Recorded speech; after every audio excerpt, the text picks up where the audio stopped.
Onye isi oche ọchịchị nchere oge kansụl ime obodo Njikọ Maazị Clem Agụiyi agwago ndị ndu obodo ka ha wee udo tọrọ atọ maka mmepe n'ime ime obodo, ebe ọ chetara ndị mmadụ na katakata na-adọghachi aka elekere azụ n'inwe ezigbo mmepe n'obodo ọbụla.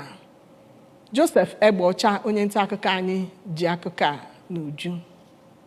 Onye isi otu ahụ nyere ọrụ ahụ dịka ọ na-agbape 2023 Central Executive Council Meeting nke Enugwu-Agidi Brotherly Union Nigeria nke ha mere na ụlọ ezumezu ha dị na Enugwu-Agidi. Ka ọ na-agwa ndị ahụ bịara ya okwu site na igwe nzirịkọta ozi, Maazị Agụiyi, onye kwupụtara nkwado ya maka iweta udo n'Enugwu-Agidi, gbara ndị ahụ ume ka ha ghara ile anya n'ihe mere n'oge gara aga ma bịakọta ọnụ ka e wee nwee ike gaa n'iru. Onye isi chairman ahụ gwakwara ndị ahụ ka ha na-edobe ebe ndị ahụ ọcha ma chetakwara ha maka amụma adịmọcha nke Gọvanọ Soludo bagidegoro n'ime ya. N'okwu nke ya, onye President General nke Enugwu-Agidi Brotherly Union Nigeria, Maazị Chukwuebuka Ọnụọra, kpọrọ oku ka e nwee nkwado site n'aka ndị mmadụ iji wee hụ na emepụtara ihe ahụrụ anya.